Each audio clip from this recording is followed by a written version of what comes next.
a door, a parlour window, the windows upstairs of a larger bedroom and a smaller one. Sometimes the glass in these smaller windows was frosted, where the room behind had been turned from its original purpose into a bathroom. The curtains in the light of the infrequent street lamps were white, neat and clean, the doorsteps scrubbed and holystoned. Inkerman Street, Alma Street, Scutari Street. Cluff crouched forward, staring into the night. A grocer's on one corner, a cobbler's on the other. He swung the wheel, regardless of whether there was traffic behind him, disdaining the use of an indicator, sidling like a crab into Balaclava Street. The street was unadopted, and the rear wheels of the car spun on the slope, slippery with rain, scouring the wet grass, sending mud flying. Cluff pulled on the brake. He climbed out, and the car ran backwards a little, until chocked by a boulder. He could feel it in the blackness. A difference in atmosphere, a sense of evil, of things hidden. The doors he passed should have been locked and bolted. In the dark they appeared closed. But Cluff had an impression that they were open, just the slightest of cracks, people listening behind them, in unlit hallways. Pale patches showed in the upstairs windows of the houses on the side opposite to him, disappearing when he paused to look. Eyes watched him. More than once he heard a quick intake of breath. At the top of the hill a dog escaped, someone shouted, and a short staccato yelp of pain came to Cluff's ears. 3/4 of the way up, light spilled from an open door onto the flagged pavement. Heavy-shod feet clattered towards him. A uniformed constable almost knocked Cluff down. "There, Sergeant," the constable said, turning to point. "Up there."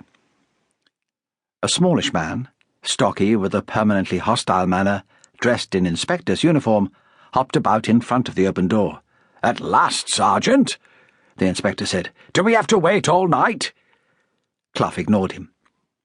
Inspector Mole, dripping, angry to be called out on such a night, grew more irritated, conscious of Cluff's physical mastery. Liberty of action amongst his inferiors offended him. Unorthodoxy was anathema to him. He was a natural man, suitably married, the father of a family. He conducted himself with decorum in all his actions, official and unofficial. He had a tiny mind, and Caleb Cluff, with his dog and his cat and his cottage 2 miles from town, fitted into none of his pigeonholes.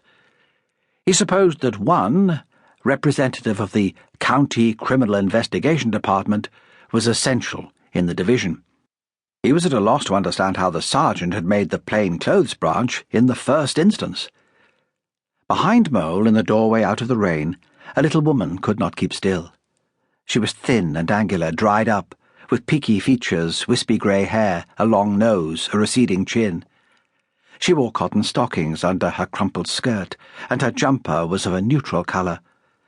Her watery eyes stared past Mole at Cluff, through black-rimmed glasses, fixed to her ears by metal side-pieces.